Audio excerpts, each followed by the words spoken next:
But yeah, happy to kick things off. I want to start by saying my name is Della Adeje. I'm an investor at Mac Venture Capital, a seed stage generalist fund based in Los Angeles and San Francisco, with of course ties to the DC area. Our two general partners, former mayor of DC, Adrian Fenty, and Charles King, were both students here. So we had the pleasure of coming back and being able to host the Black Blockchain Summit Startup Pitch Competition. But yeah, I have my two guests here, Devon and Berkeley, which will introduce themselves as well.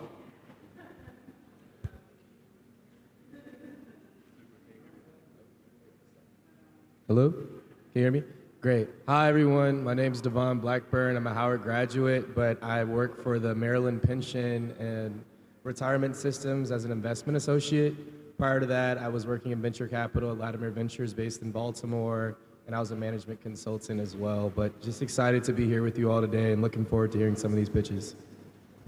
All right, and hi guys, I'm Berkeley Claiborne. I'm a current sophomore and computer science major at Howard University, and I've been working with Mac with Della for the whole summer, and I'm excited because I'm still on and working with them now, so very excited to hear all the pitches. Awesome. I think our first pitch today is Rectify. So if the founder of Rectify could come up and introduce herself, and yeah.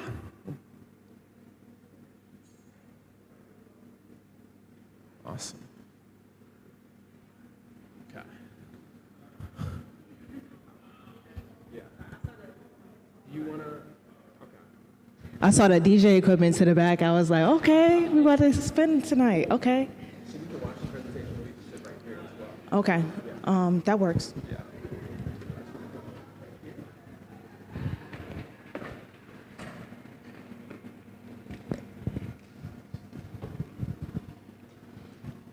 All right. Let me know when I can start. Awesome. So hi, my name is Jasmine Brunson. I'm the CTO and founder of Rectify AI. We can go to the next slide. So at a high level, Rectify AI is a smart contract auditing firm. So we sift out the bugs and vulnerabilities behind the code stack of cryptocurrency projects, whether it be DeFi, NFTs, etc. Next slide.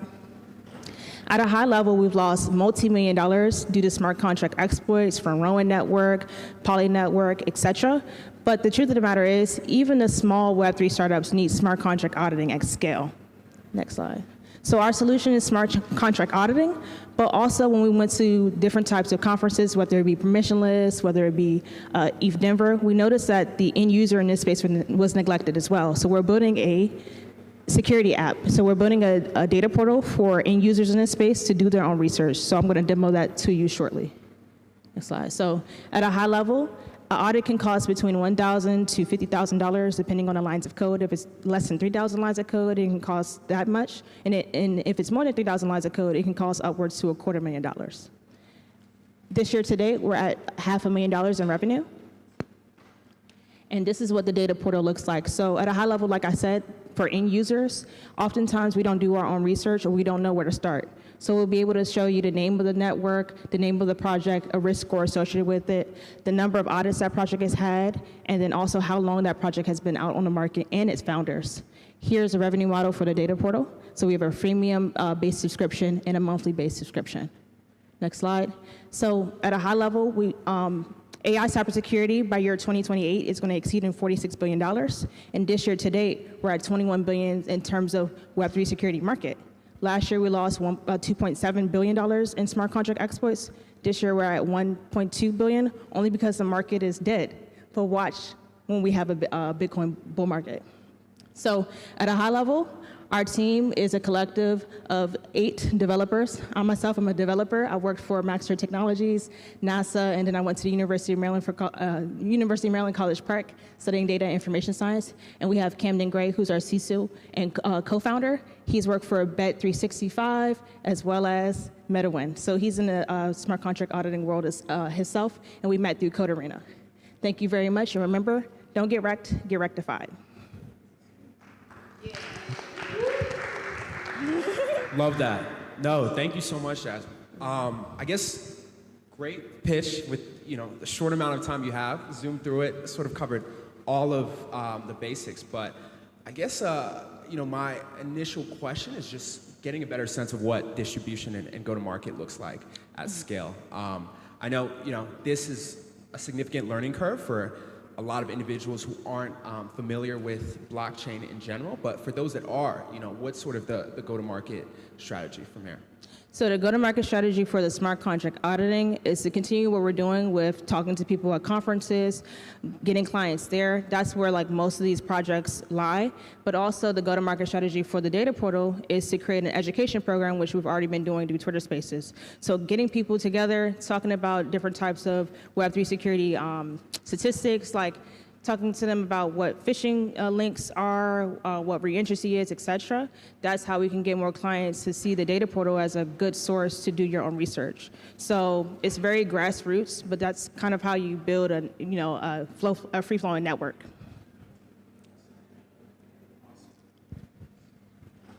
Awesome. Thank you so much, Jasmine. I think we have time for maybe one more question, if anyone, Jad?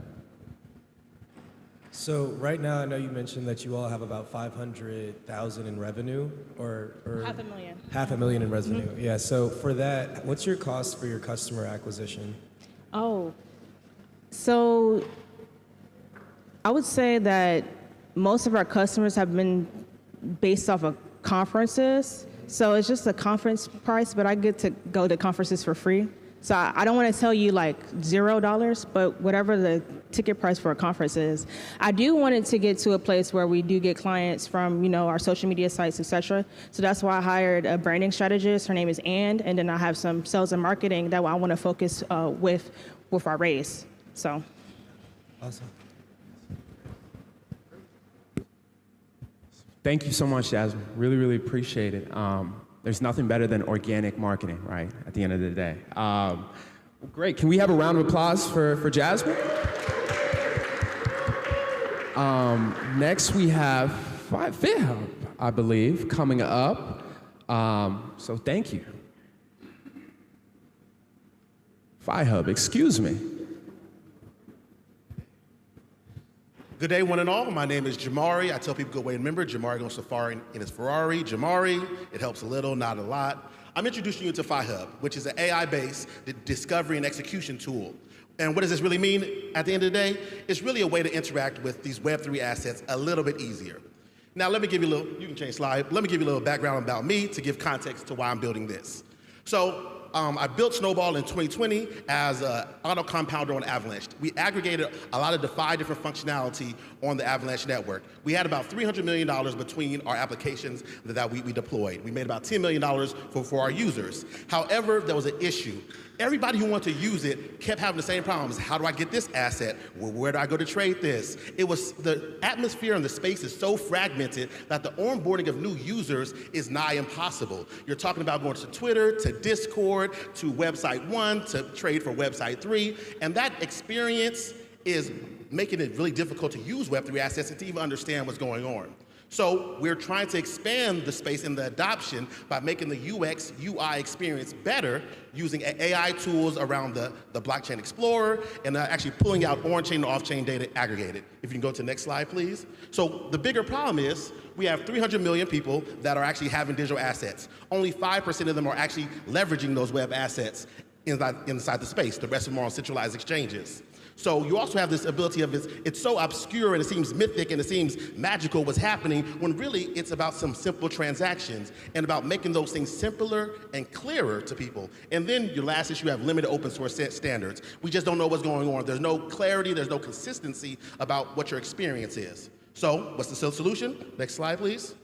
The solution is a white glove experience, creating an aggregated on-chain and off-chain experience for every single user to be able to access Web3 assets, understand what they are, understand what the movements are, and how they align with their personal interests. That's where that recommendation system, that the AI comes from, by actually using the on-chain data to surface relevant information. So you create a safer environment that mitigates risk. You use smart contract lists as a way to bring in audits and work like from Rectify into the experience so that me as a user, I know what is occurring. And then you provide incentives. So you become a platform where people are incentivized to better understand the assets that they hold, that they leverage from a centralized place, and to get the benefits of all that's happening within Web3. So if we go to the next slide. So this is, we actually built a demo, but this is just a dashboard, wireframe and understand. This helps you track and understand where your assets are in the ecosystem. It's not just showing you numbers, but it's showing like, where's this asset? Is it being utilized in the best way that it could be within ecosystem? Is it being staked? Is it providing liquidity? What's that yield? And it's providing you video content, text content, to provide that robust content to make being in Web3 a fun, engaging, beneficial experience for you, instead of feeling like, oh, I'm just holding on to this random coin. It's like, what is this about? What am I building towards? Am I voting? Am I staking? All those things. Next slide. And the revenue generation is really simple. We have premium features, push notifications. You have the ability to be able to get specialized strategies that are maybe a little more complex. The promotion fees, kind of, if it's discovery and execution mechanism, well, then you kind of think about, from the Google perspective, you want your products to be promoted, so therefore you might want to make sure that you get boosted up a little bit in exposure. So providing that platform perspective is really important. And the next slide. So we have a lot of key contributing members, because we came out of Snowball, where we had 20 employees and staff who was building out our core functionalities. And what we're doing right now is we're taking all these things that we're built and we're trying to scale it out. We've actually built out the conceptual demonstration of FiHub already, but now we want to build out the actual scalable way to automate a lot of the functionality to include all the assets within the ecosystem. So as we now actually have a high-level view of every single asset and how it can be used, and that does not exist at this moment. So if you can click through, those more team members from UX, UI to servers, and you can go to the next one. And thank you. This was about how we're expanding Web3 and DeFi, and happy to answer any questions.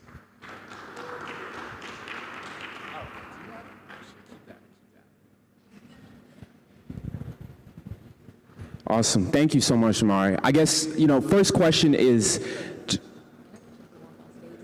yeah, of course.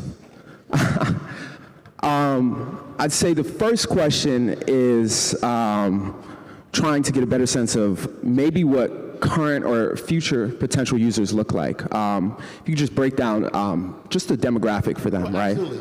Well, I mean, clearly when you talk about platform, you want to be able to benefit everybody. And the benefit and the awesome part of using like AI LLMs is you can personalize that experience based on everybody's particular behaviors. Right. Now, for adoption, who we would target first, we would be looking at professional investment organizations, because those people who are trying to learn how to invest in general, and they haven't actually made that transition from actually traditional assets into Web3 assets fully. And we'll also be targeting, similar to credit card companies, people who are first coming into college. Like, we want to become that first experience with digital assets and with transactions and with digital money, so that builds out a loyalty and a commitment to that experience. Because the same way that Facebook grew by being here first and then being everywhere else, we think that model is actually very strong for this space. And if you're that first interaction, same way that people are committed to Coinbase and committed to OpenSea because that was their first experience, we want to be that same thing for people's first experience with Web3 assets in general.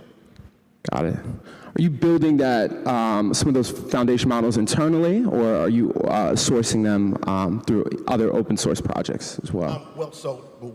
Right now, currently, majority of the things I developed the smart contract standard that will be leveraged in our that undergirds our infrastructure. We are using like the LLM for FlowWise, LangChain, for other sources of being able to bring in data, of course. Got it. So because we have to integrate with a lot of projects, it benefits us when we use open source products within our work.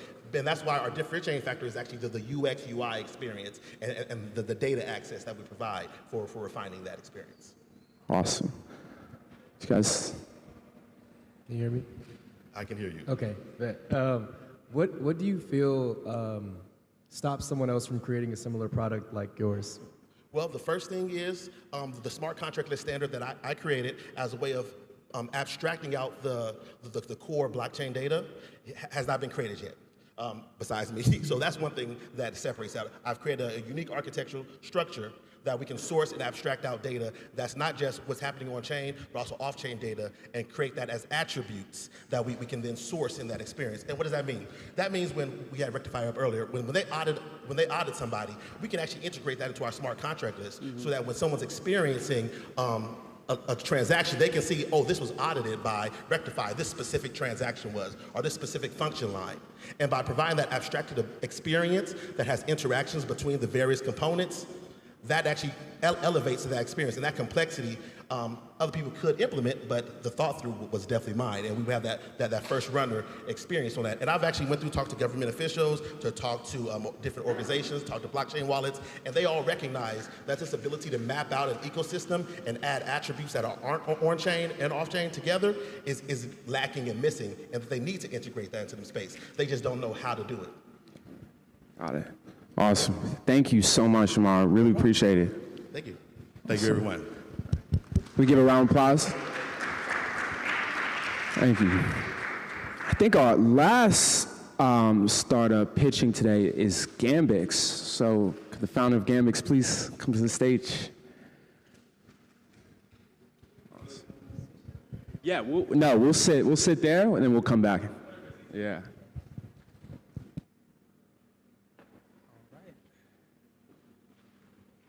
Hello, everyone. Good afternoon. My name is Claudius Taylor, and I am the CEO and founder of Gambix. One of the biggest problems I think we face in the Web 2 space that has increasingly been an even bigger problem in the Web 3 space is UX optimization. UX is the biggest cause of failure to make sales, failure to get users engaged on your website, and it's one of the biggest things that's been plaguing enterprises forever. They spend hundreds of thousands of dollars and millions of hours on trying to solve this very problem. Next slide, please. So, of course, the average website or app loses 75% of its users in the first 10 seconds. The cause, of course, is poor UX. The impact is loss of revenue, lost customers, and, of course, mainly lost opportunities. So Gambix offers a solution that is integrated beyond what we've seen in the past, right? Facebook spent tons of money on their original team just coming up with their site design. I'm talking about hundreds of engineers and months of development hours. So we've integrated A/B testing, user analytics, and of course, content generators like the ones we've seen in AI, all into one solution that can provide UX enhancement. So the market is worth $100 billion, the global UX market, and that number is steadily climbing. 2025 already projects it to be anywhere between $700 billion to about $1 trillion. Think about this. We live in a generation where everything is TikTok, everything is Instagram, everything is Reels. We can't pay attention to most of the things that we have to pay attention to for longer than a minute, and where we live on our phones. So it's going to be even more important that we get the UX elements right. How do we captivate and capture attention? $5 billion is the SAM, and of course the SOM is about 40 million. So when we take a look at some of the revenue models that we have in place, we have a gold tier, we have an ultra tier, and we have our enterprise tier. The API that Gambix will be creating is allowing people to be able to create their own solutions on multi-platforms and to be able to integrate into their own existing systems, which is the main important part, because everybody's thinking, oh, I've already built my thing, I don't want to give it up. You don't have to. So if we take a look at how the gold tier works, you'll get continuous copy, think Jasper, think ChatGPT, think all of these tools in one solution. Then you also get some of the best heat mapping and A/B testing tools. So you actually get to see what works, and you get to see what users are interacting with in real time. You get automatic user feedback, personalization, like my colleague just mentioned, why it's important to customize everything to everybody's unique experiences. And of course, you get 24/7 support and recorded user sessions. On the Ultra side, you get all of these things plus advanced user targeting. You get to figure out what millennials like. You get to figure out what Gen Z likes. And this is very important because all of these major organizations are spending millions of dollars trying to figure out what makes people click. So when we talk about some of our traction, we have confirmed pre-sales, over 100 potential users on our wait list. We've got partners in Future Founders, Prepare for VC, and also Magic. Magic has actually done very well. They've gone on to raise a seed round of over $5 million, and we are working with them on creating Discord bots that can actually spin up Web3 platforms right in Discord. So when we take a look at some of our competition, you can see some of the big names that have been working with some massive organizations, but they're lacking in a couple of key areas that are quickly changing along with the times that we're making sure that we're on top of. And these include targeting, continuous improvement, because the future of web is the fact that these experiences are going to have to change along with us. If anybody talks about the blockchain, they talk about the metaverse. It's this immersive environment that is what we want to see how we want to see it. So we're bringing it to you now so that when it's time to strap on those VR goggles, this is just going to be an extension of that. We're building the infrastructure ahead of time. Next slide, please. So we take a look at how the platform is supposed to work. You have AI UX optimization, personalized user experiences, and targeted user engagement. Think of it like Webflow, but on steroids. So I'm a team of one for right now, but I do have a lot of colleagues that I've worked with in the Web3 space because I actually have created about 3 different Web3 platforms because I'm a tinkerer and I love to spend time creating things on the weekend. I was actually, based on the machine learning assessment that you see on the screen, I'm in the top 15% of all LinkedIn machine learning engineers. Next slide, please. So we are constantly looking to enhance our platform. We're trying to raise $500,000, and this is the breakdown on the use of funds. As you see, an even distribution on growth and expansion, team expansion, product development, marketing, sales, and customer success. I actually have identified a couple of AI experts that I'm looking to attract to my startup. Thank you so much. It's been a pleasure.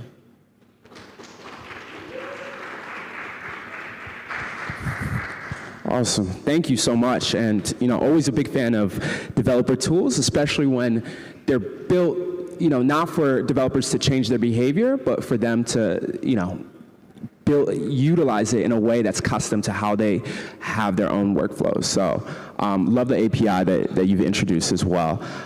First question is basically, around the type of customers you're targeting, right? I think you touched on it a little bit. Is it more so enterprises, or are you targeting more SMBs, smaller businesses? That's a very good question. So mainly I'm targeting, sorry, I thought I was loud enough. I'm targeting blockchain enterprises specifically. Blockchain enterprises, according to Deloitte, are losing about 80% of their customers just based on the UX experience. UI is not the problem with blockchain or a lot of industries, right? I actually think Web3 does an excellent job of UI. But UX is something that's completely different, and it's something that people fail to capture. And UX is not something looking very appealing. It's about the functionality. It's about getting them to the right resources. It's about user behavior. So at the enterprise level, a lot of solutions that are actually spending a lot of opportunities and time on those things that's being lost. On average, most of the Maryland blockchain companies actually spend over $100,000 a year on UX alone. So I'm actually saving them the price of all of the UX developers that they have to hire, and of course all the research and strategy time that goes into that. Want to ask another question? I have a question. Sure. Can you hear me? Okay. Yep. Well, I was curious because since you're so early, I just wanted to see what your full year from now, what your plan is, what specific milestones do you want to meet coming up? Awesome. That's a great question. So of course we have 2 confirmed pre-sales. Is working with those partners, demonstrating that paid pilot, getting those case studies in place, and then of course expanding it into the networks that I've already developed, bringing on the co-founder I've already identified, and expanding it into more of that enterprise level conglomerate. I have friends at Roll HQ, and launching it on their NFT platform. I also have friends that already promised me some things on Polygon as well, so I will be launching a couple of opportunities on Polygon. And of course, we are launching the Discord bot this November with Magic to be able to spin up websites and automate a lot of AI, automated UX type of features this November. Awesome, thank you. Okay, thank you so much. Really, really appreciate it. Again, I know it was a breeze, but really appreciate the way you were able to pitch today. I think that's it on our end. Next steps for us will be to, talk, collaborate, see which of the pitches, won, and then from there we'll decide a winner. I think around 6 o'clock is when we'll announce. So. Thank you so much. Again, my name is Della Adeje, Devon Blackburn, Berkeley Claiborne. Feel free to talk to us at any point. Thanks.